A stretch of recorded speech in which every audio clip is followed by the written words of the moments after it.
Hello, all my YouTube folks out there. I was about to say, don't be surprised if Joe joins me, because he's been doing that a lot lately. Hey, you, behave. I'm doing a video. You understand? Okay. So yesterday, like not too long after I posted my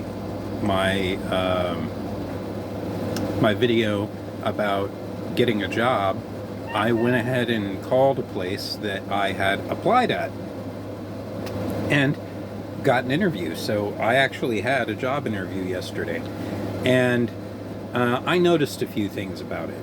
Now I want to preface that this interview was with a previous employer, so take it for what it's worth.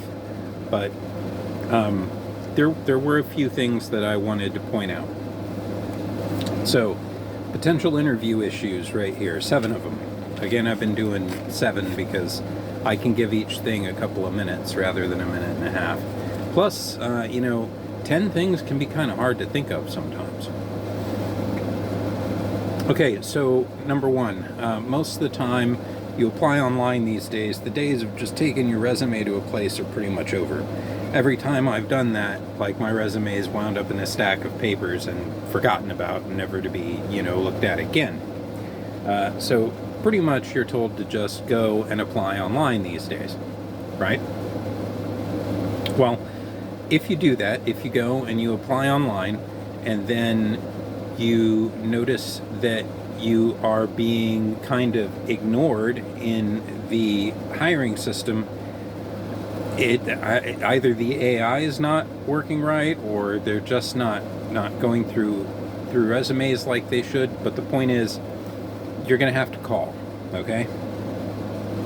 I know that can be very frustrating, but that's just the way it is. If you're sitting stagnant in the system, you are going to need to call these people, okay? I don't really know why that is. I suspect it's because a lot of job listings are ghost listings now, and they're not really in a hurry to fill the position if they're interested in filling it at all. For example, if a grocery store needs a cart attendant and it's like a 911 thing for them, they call it, then you would think that they would be calling everybody who applied to be a cart attendant, right? So, one, I don't know why you're going to have to call, but you're going to have to call if you're just sitting there, applied and not under consideration, or application received and nothing else is coming from it. It could also be that they want the initiative, right? Okay, now, there used to be a time where, they would call you and say, hey, can you, maybe it's Tuesday, and they would say, hey, maybe can you come to this interview Thursday or Friday, or maybe even tomorrow. But it seems to me like for the last few years, that's not how it works. It's like today. So I called these people at about 8:30, 8:15 in the morning, and she was like, can you come today at 12:30? And I was like, yeah, I can go ahead and do that. But really, I like a little more time to prepare for an interview than that. Really, I kind of got back home by, say, 9 o'clock. I did have a little time to get like a nap and get shaved up and everything like that, and get to the interview, where something else kind of happened. I'm going to go ahead and cover that in this too. Sorry about Ginny. She's whining about something. I've tried to deal with her, but might be a minute before she decides to be quiet. But there's likely going to be no real notice, and that's even if they call you. I've found the other 50% of the time that the job place calls me, it's the same thing, like, hey, we're doing interviews today, can you come in? And since most of us have to work more than one job these days, I think that's a really high expectation to expect somebody to come to an interview with zero notice.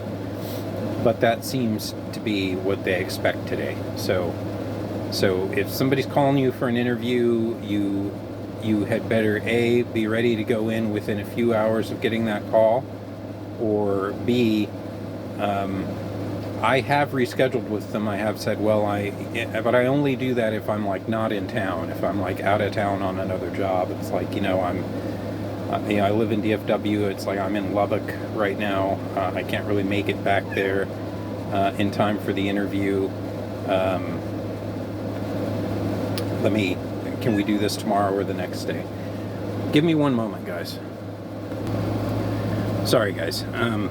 So yeah, expect no real notice, and expect it to also look bad if you can't go in that day, unless you have a good excuse, like I'm out of town. And then you got to be really careful about saying you have another job.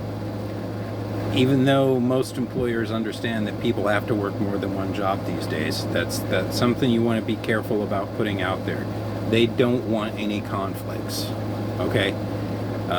That kind of came up in my interview yesterday, and I just simply had to explain, I make my own schedule for that job, and it shouldn't interfere at all, but if you guys are only going to hire me for 20 hours, it's not something I can give up. I can't make ends meet with just one job, in that situation. Number 3, and this would be mostly with a past employer, but sorry guys, but your past really sticks with you, okay? And it's on record. So you with a past employer. So basically, they pulled up my entire record yesterday, and there was plenty of experience on it, but every issue I'd had with the company was there as well. So you need to just be prepared for that to come up. Lately with this company, they haven't been actually doing interviews. They've been just hiring. So I was really surprised to have to do an interview in the first place, but that's what happened. And I kind of had to, there was a lot of explaining to do, which leads us to number 4. That information will likely be misrepresented. For example, they might say, I don't know, like you abandoned your last position, when really what happened is you had to go on leave and you just couldn't work out the leave with the company because it was too early in your probation or something like that. You need to be prepared to explain that. You need to be prepared for this stuff to come up. And if you have any, like say you had a medical thing come up last time and that's why the leave thing happened or whatever, you need to take that documentation so you can show it to your interviewer and say, this is when it happened. This is when I went on this thing and had to deal with it. And I simply, didn't have, it was so early in my probation period that I didn't have any paid time off. I didn't have any leave built up. I didn't have medical insurance. Just, there was a lot working against me, but I was injured. I simply couldn't be at work. So, if you have information showing all of that stuff, take it with you. I'm currently going through a divorce, and my soon-to-be ex-spouse isn't the most, I have to be careful what I say because she watches this stuff sometimes, it turns out. So I'll just say she's not the most considerate person in the world, right? She'll just show up and be like, we have to deal with this, or hey, I'm coming to town tomorrow, and my rebuttal of, I can deal with you after this time usually is met with, well, that's too late for me, and if you want to take care of this, it needs to be taken care of. So, you know,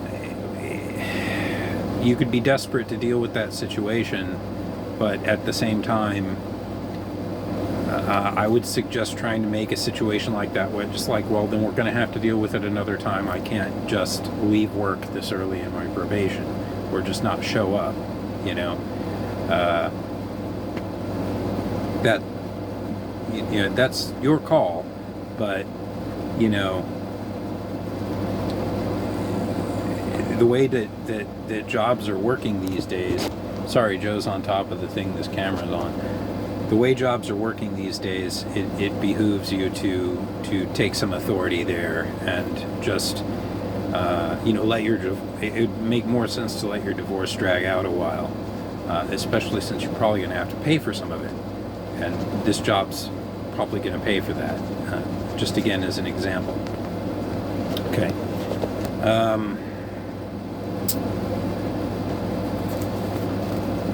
Definitely take, like I said, documentation if you have it. Okay, so there is a number 5. There's a 70% chance the interviewer will be late or unprepared. So it was kind of a big deal yesterday. She wanted me to show up at 12:30 in the afternoon, and I'm thinking, for an HR person, that seems like lunch. That really seems like lunch. But, I was kind of like, that's really a good time. And she's like, yeah, go ahead and come then. So, I get all ready. I get down to the store and over there to customer service where she told me to go at like 12:28. And I'm like, hey, I have this interview. I have this interview at 12:30. And they're like, okay. And they go and they talk to this interviewer, and she's having lunch. And she sent an apology back with them. I was like, well, she's really sorry, but she had to take a longer lunch than expected, and she'd like you to come back at 12:15 at 1:15. So, almost an hour later, 45 minutes later, right? And they were very specific, 1:15, unless they misunderstood her, because it turns out her lunch actually ended at 1:18. So when they did eventually take me back there, she was still eating lunch, and I had to kind of sit there with her at the tail end of her lunch for like 3 minutes, which was awkward, to say the least. She got a little bit of my information during that time, but, that's, she basically wasn't ready. I had taken the time to come in at a not particularly convenient interval of time for me, and she was not ready to do it. She hadn't even looked at my application yet. I sat there and watched her go through all the applications, which is disheartening a little bit, by the way, and eventually find me. And then she kind of had some issues with my record, as I pointed out. And I would have liked her to have just called me and maybe we discussed all this. It wasn't a no on the job, but we'll discuss that in a moment too.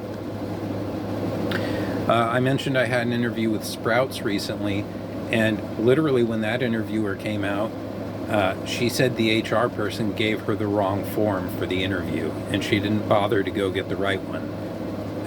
And then made the blown interview kind of seem like my fault, when it's like, I came to this thing ready, It's like, you didn't realize I was even coming or whatever, or completely forgot I was coming.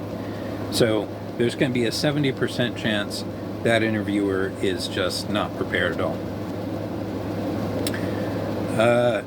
Number 6, consider give me till Friday a no. Or give me till this day, or let me do some other interviews. What that basically means is you're an all right candidate, but you are not ideal. And if I find somebody more ideal than you, I'm going to go with them, right? because like I'm already 46. I'm applying to be a cart attendant at this place. You don't, it takes about 5 minutes to teach somebody to be a cart attendant. It would make much more sense for her to hire somebody that's younger, and that is, I'm not saying exactly what's going to happen, but that could be what's going to happen. So if they were really desperate to fill a position, they would hire you if you really fit, if they're telling you. But that is better than just straight out no. But you may as well consider it a no and keep looking. Don't wait till Friday. Try and line up other interviews between now and then. And finally, number 7, almost everything is part-time these days. Usually between 24 and 32 hours, which in many states may not even be enough to qualify for benefits. Pretty much there's no way you're going to be able to make ends meet without cohabitating or finding another job. So now I'm in a situation where I need to make all these other jobs that I'm applying and interviewing for work with my telecom job, which again, you want to be careful bringing up during an interview. Although you've most likely said on the application that you are currently working. I said no one, as far as I can tell, looked at my application until yesterday. So, yeah, just keep in mind that like, I don't know about any other states, but in Texas you need to work at least 30 hours a week to be able to get benefits, which means that, if they're not hiring you at least for 32, you don't have any real leeway to be absent or late or anything like that. So there you go.